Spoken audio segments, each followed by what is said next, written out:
All right, let's be real. Mornings are rough. And if you're anything like me, coffee isn't optional, it's survival. But here's the thing, not all coffee is created equal. That's why I've been loving Strong Coffee Company. This isn't just coffee, it's coffee leveled up. Their instant blends are packed with organic coffee, proteins, MCTs, and adaptogens. Translation: you get that smooth, rich coffee flavor you crave, but with real fuel that keeps you going. No jitters, no crash, just sustained energy and mental clarity that actually lasts. Their black blend is bold and delicious, like your go to cup, but better for your body. And if you're into creamy lattes, they've got those too, with collagen and hyaluronic acid mixed in, so you're fueling your skin, joints, and brain while you sip. Honestly, it feels like they hacked the coffee game. So if your mornings need a glow up or your afternoons need a pick me up, you've got to try Strong Coffee Company. Head to strongcoffeecompany.com and use my exclusive code Crime Notice for 20% off your order. That's right, 20% off to upgrade your daily routine. Start your day stronger and keep it that way with Strong Coffee Company. Hi, friends. I'm Susie, your guide, your gossip, and your emotional support human for the creepiest stories you wish you didn't know. This is Crime Notice.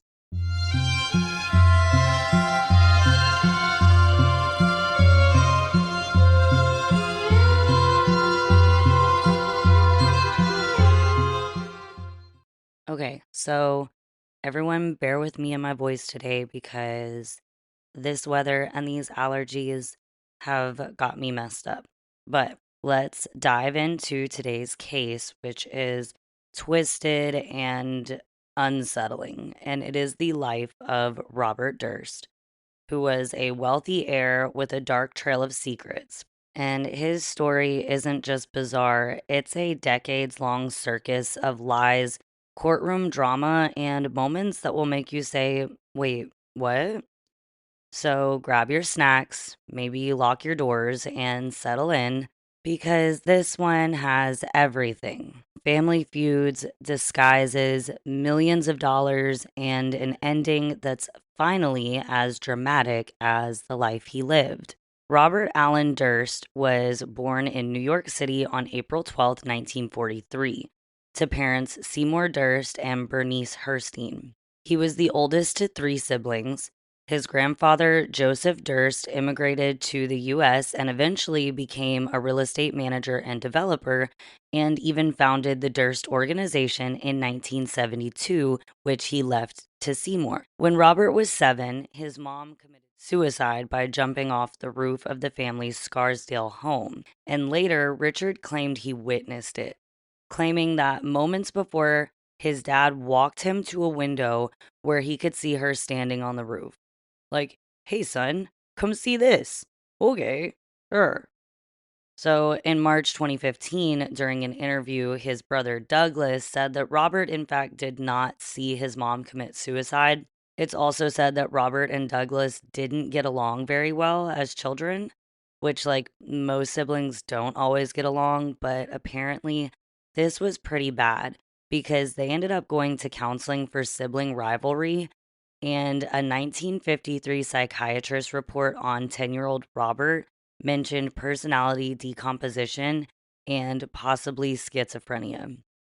And for those like me who have no idea what personality decomposition is, let me tell you, it's not a formally recognized psychological term, but it refers to a severe psychological disturbance characterized by a loss of self worth, inconsistent identity, and emotional instability, often resulting from extreme stress or traumatic events.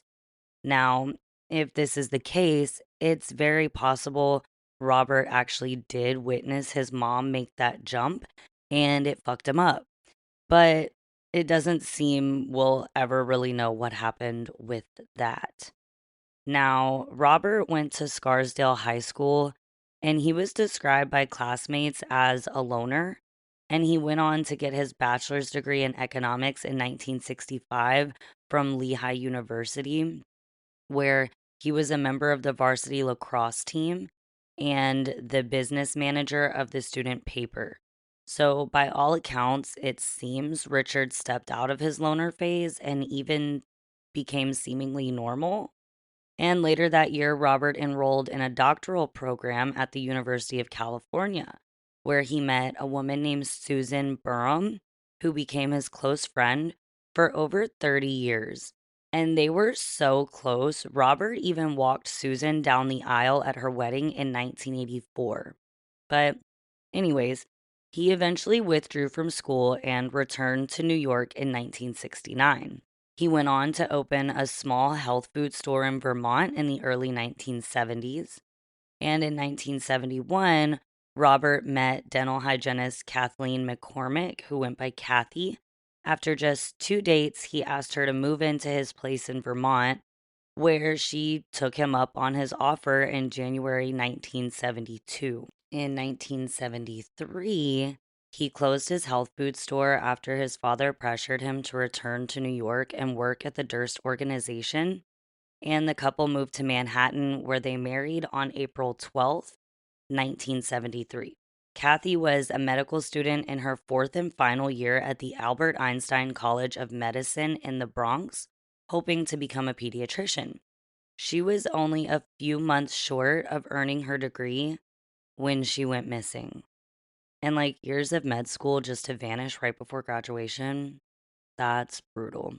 She was last seen by someone other than Robert on the evening of January 31st, 1982, when she appeared unexpectedly at a dinner party thrown by her friend Gilbert Najami in in Newtown, Connecticut.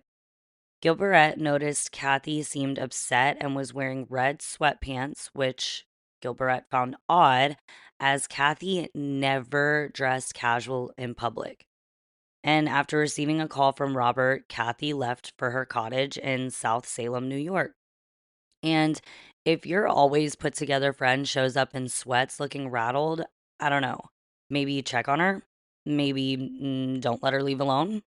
But it was known Robert and Kathie were fighting that night, but Robert maintained that he had placed his wife on a commuter train to New York City, had a drink with a neighbor, and spoke to his wife on the phone in their Manhattan apartment later that night. And later he said, quote, "That's what I told police. I was hoping that would just make everything go away." End quote. And he admitted he just went home and went to bed. So the next day, Gilbert and Kathie were supposed to meet at the Lionsgate, which was a pub in Manhattan. And when Kathie didn't show up, Gilbert started getting worried and repeatedly called the police over the course of several days. And later that week, Robert finally reported Kathie missing. Now, the doorman, Rafael Prado, and an unnamed superintendent at the Riverside Drive apartment claimed they saw Kathie on February 1st, which was the day after she was last indisputably seen. Rafael additionally said he only saw her from behind and she was about a half a block away, so he couldn't be certain it was her.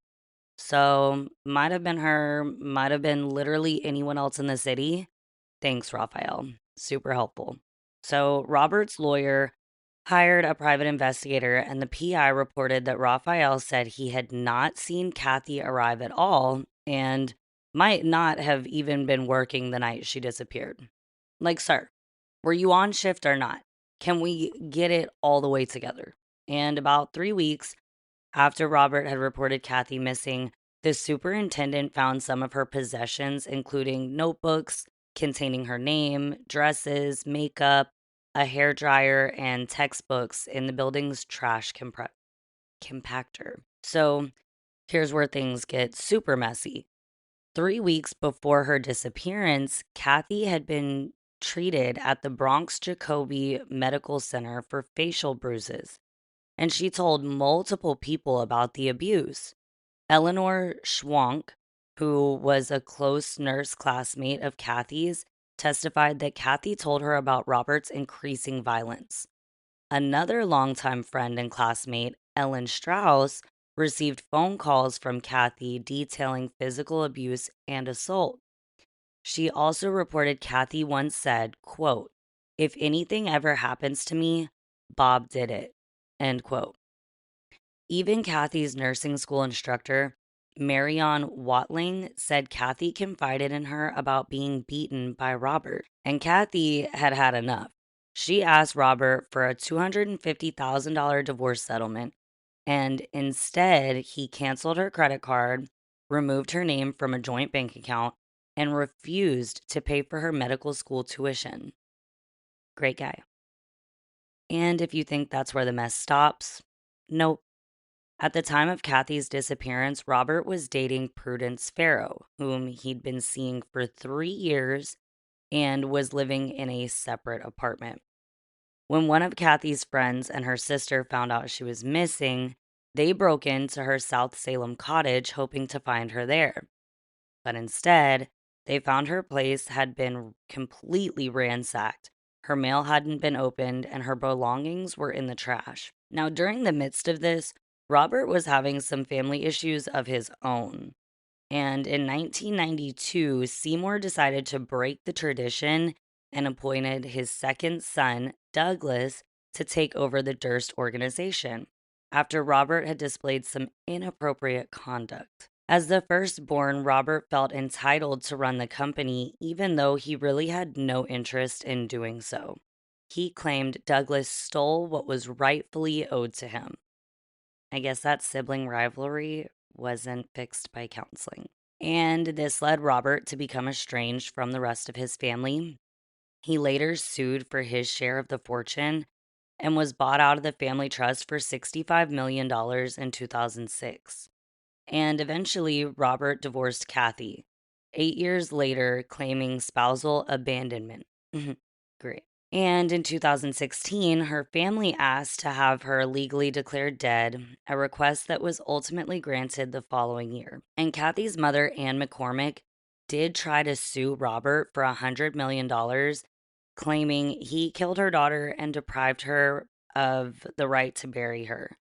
But unfortunately, nothing came of that. The NYPD did quietly reopen the investigation in 1999, where they searched the South Salem cottage for the first time, which, like, I feel like they should have done that, but whatever. That investigation went public in November of 2000. So when this went public, Robert's dear sister, Wendy, thought it would be a good idea to tip off Robert. And that's when Robert went into hiding in Galveston, Texas. He disguised himself as a mute woman to avoid police inquiries. On November 15th, 2000, a Galveston landlord named Claus Renee Dillman received a phone call by a man who said he served as an aide to a deaf mute woman named Dorothy Siner.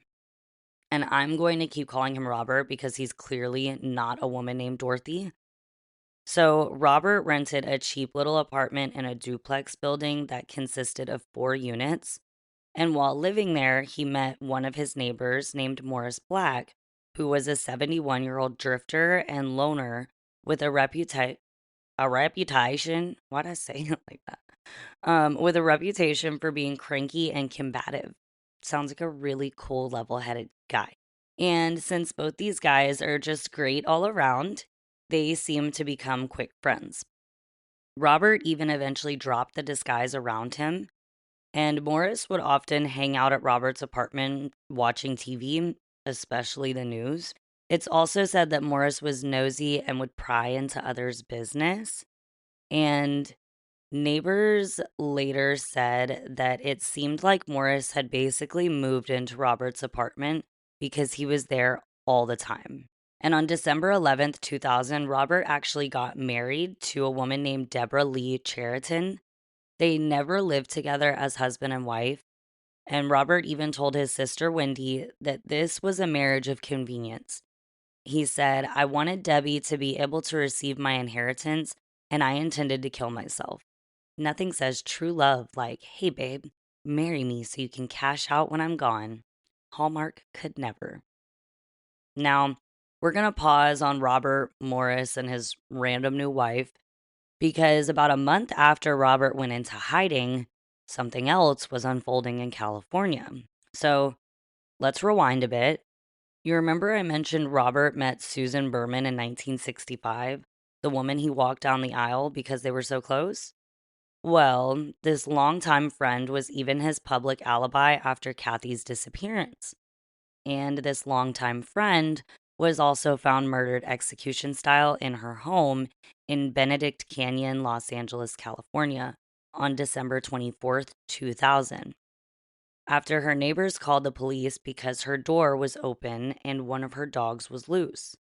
A few days later, a letter addressed to the Beverly Hills Police Department, postmarked December 23rd, contained Susan's address and the word cadaver. On the envelope, they wrote Beverly, but the word was spelled wrong, adding an extra E. And guess who was reportedly in Northern California just days before Susan's death? Yep, Robert.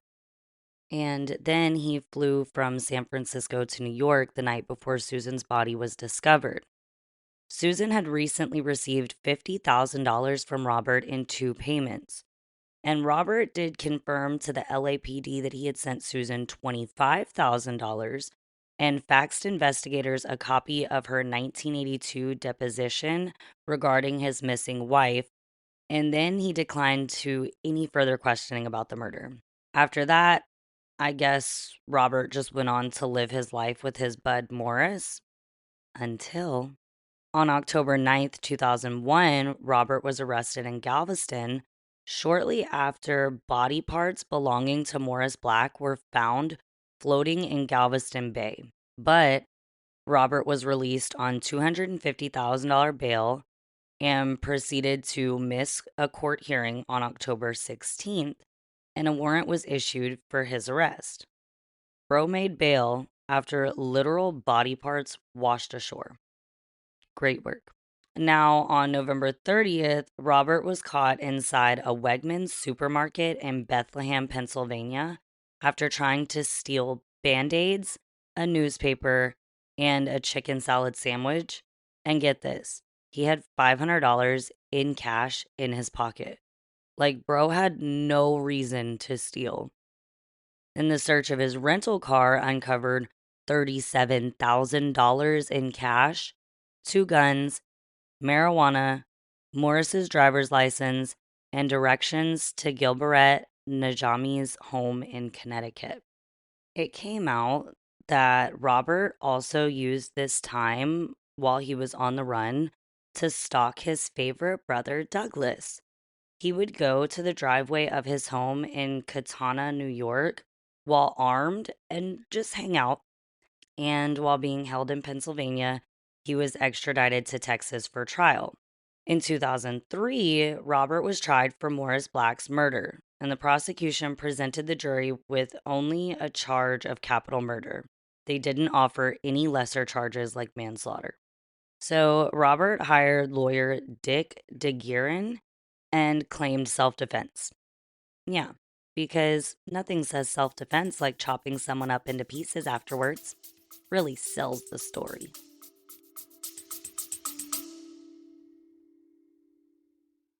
Okay, friends, let's talk holidays for a second. You know that moment when the house is full of people you love, the lights are twinkling, and you finally get to curl up on the couch or crawl into bed? That's the vibe Cozy Earth is all about. Cozy Earth has mastered the art of everyday luxury.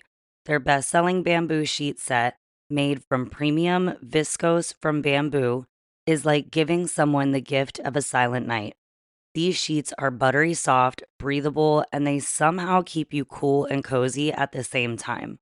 Honestly, once you try them, you'll understand why Oprah has put them on her favorite things list 7 years running. And don't forget the pajamas, because what's better than a holiday morning in matching PJs? Cozy Earth's women's and men's bamboo stretch knit pajamas are insanely soft, perfectly tailored for lounging, and they'll keep you feeling stylish while you're opening gifts or just sipping cocoa in front of the tree.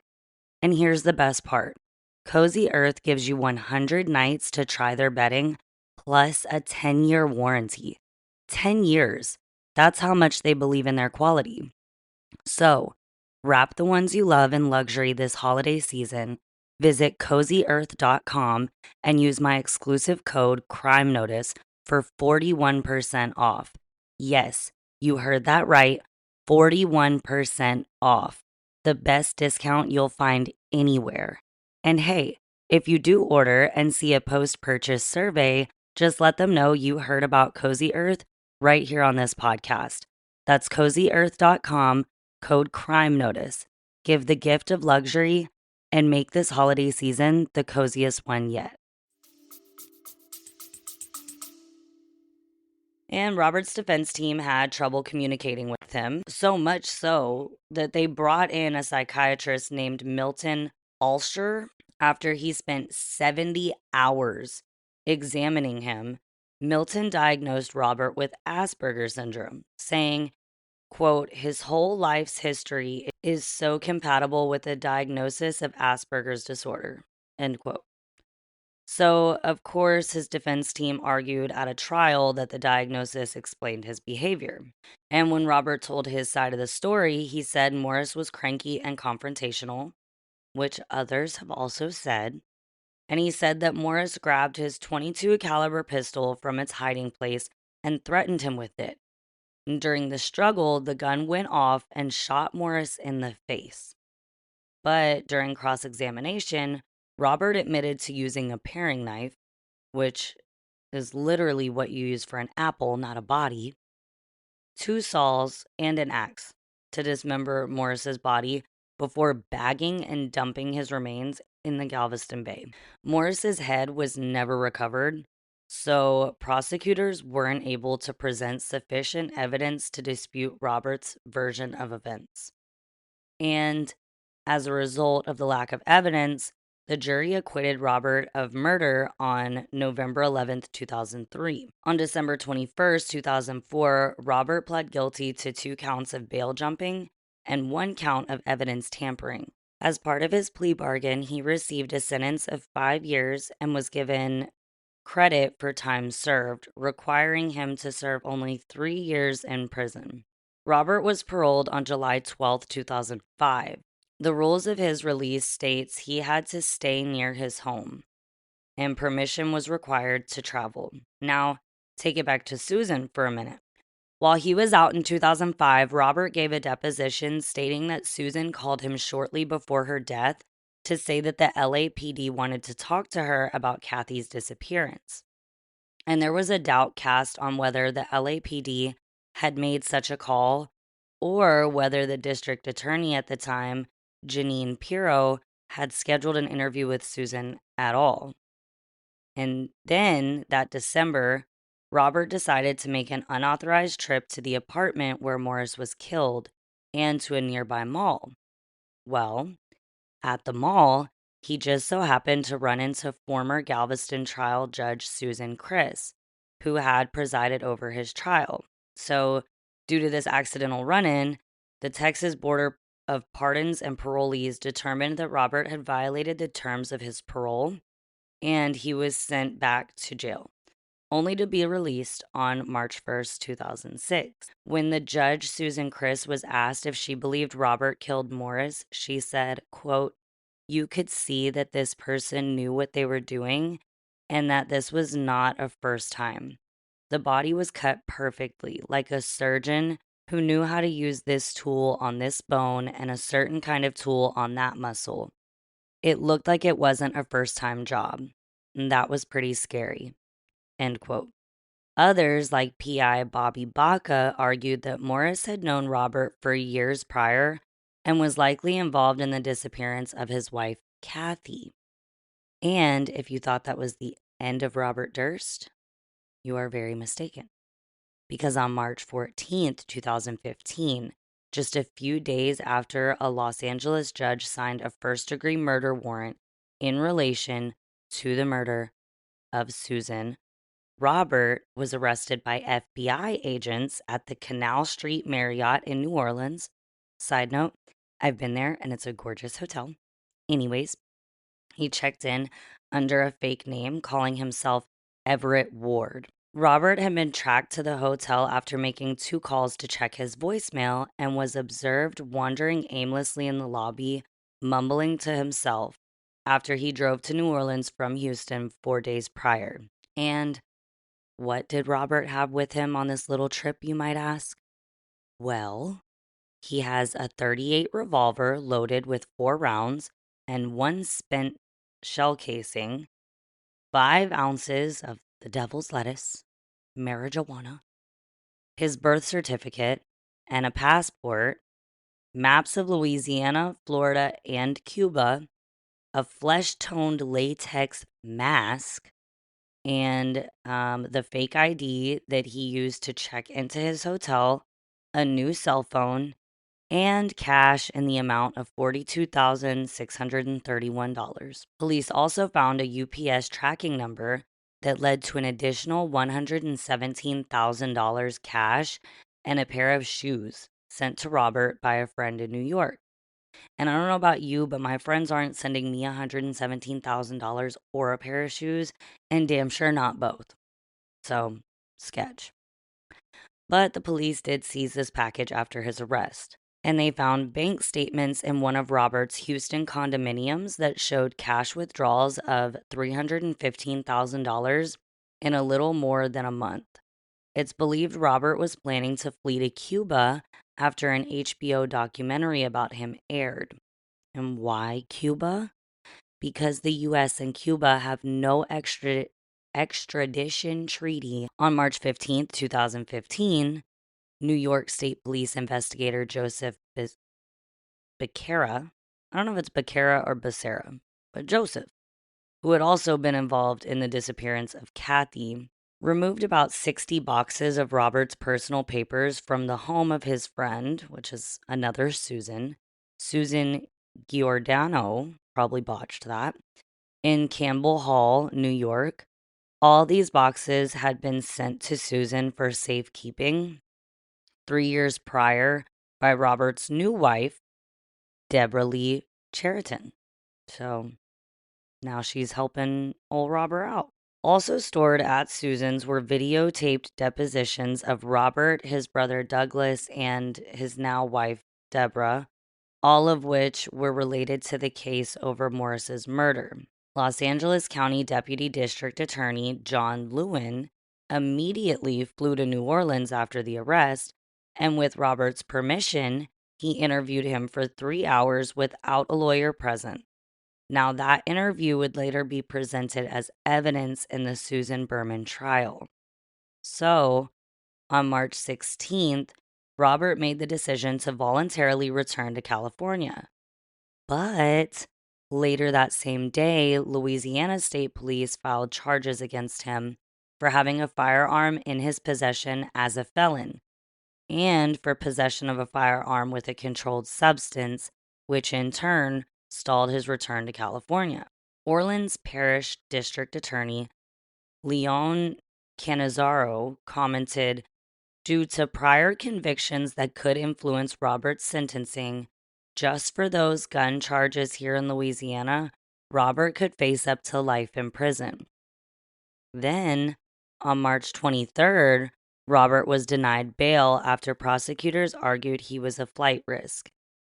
In efforts to speed up his extradition to California and avoid a court battle in Louisiana, Robert's lawyer Dick raised questions about the validity of the New Orleans arrest and hotel room search, pointing out that a local judge didn't issue a warrant until hours after Robert was detained. Well, apparently they didn't care what Dick was yapping about because on April 8th, Robert was formally charged by a Louisiana grand jury for carrying a weapon with a controlled substance and for the illegal possession of a firearm by a felon. Later that month, Robert's lawyers requested that more than $193,000 seized by the authorities during their searches be returned, saying the cash is not needed as evidence, is not contraband, and is not subject to forfeiture.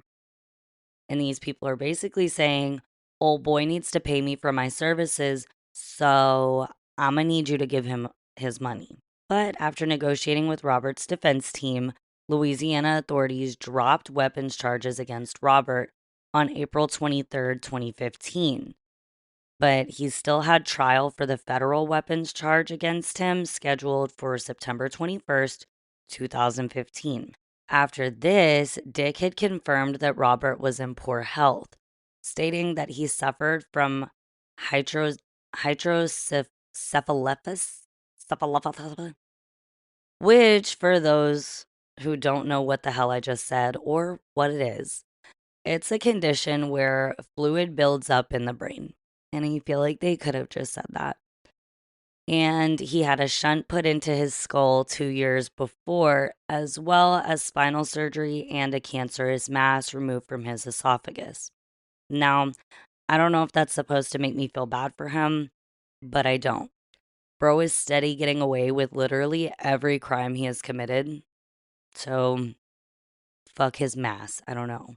His trial date kept getting set back, going from the original September date to January 2016, then November, then to February, when finally Robert pleaded guilty and received an 85-month prison sentence. So finally, in February 2017, a conditional hearing convened where Nick Chavin, who was a close friend of Robert's and was even the best man at his wedding, testified that Robert personally confided in him to murdering Susan. In April 2018, the pretrial hearings included extensive testimony from a number of older witnesses who potentially wouldn't be available when the trial actually began. So, in other words, they'd potentially be dead because this guy went his whole life with no fucking consequences. So, everybody he knows is old now. Well, in October 2018, Judge Mark Wyndham ruled there was enough evidence to try Robert for the murder of Susan, and he would be called to court on November 8th, 2018. Robert pleaded not guilty, and in January 2019, Judge Mark set the trial date for September 3rd, 2019. At the time, because Judge Mark is the only person who's had any sense this whole damn time, ruled that prosecutors could present evidence involving Morris's murder. Prosecutors would try to connect Susan's death with Kathie's disappearance, which they could then argue was the foundation for the motive for murder. So, of course, Robert's defense team had to find any reason they could to have certain evidence thrown out. They said 2 handwritten samples, along with other evidence from his 2015 arrest, were obtained in violation of the Fourth Amendment. And on May 17th, Judge Mark granted Robert's defense team a 4-month postponement of his trial. On March 2nd, 2020, they experienced delays due to COVID and was postponed until May 17th, 2021.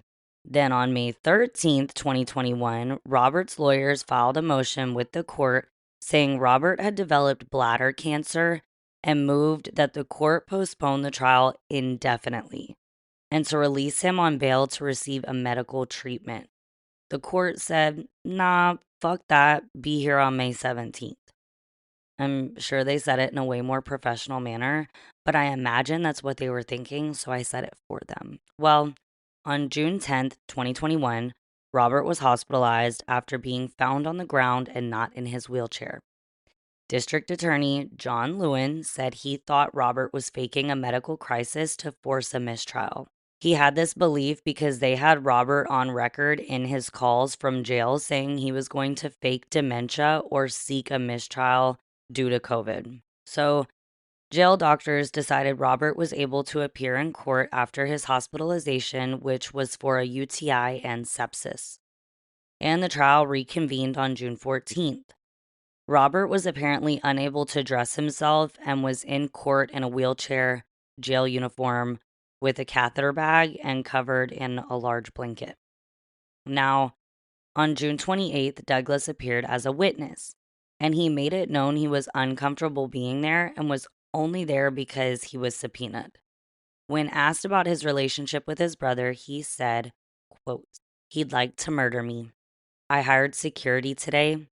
I have fear that my brother has threatened to kill me, and I have fear that he may have the means to do so."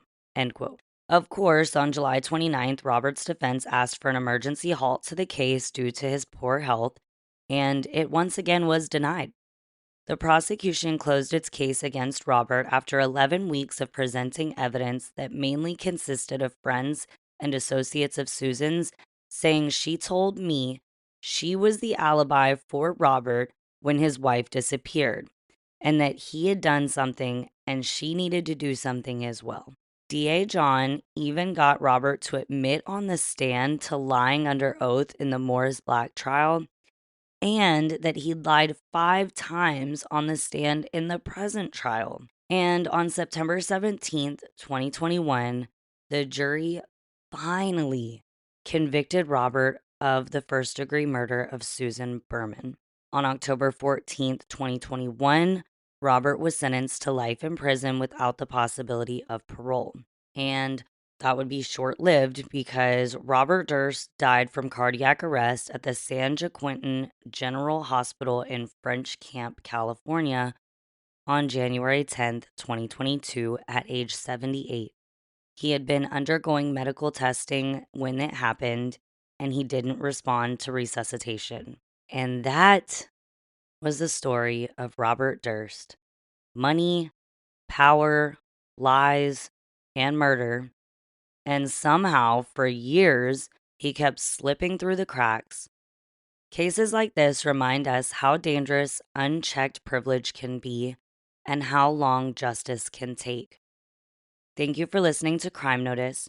If you'd like today's episode, please follow the show, leave a rating, and share it with a friend who loves true crime as much as you do. And hey, if you want to rep your spooky, snarky side, check out the Crime Notice merch. I'll link it in the bio. We've got cups, shirts, pajama pants, and all the good stuff so you can be comfy and cozy while you get your fix of crime cases. And as always, stay curious, stay skeptical, and stay safe.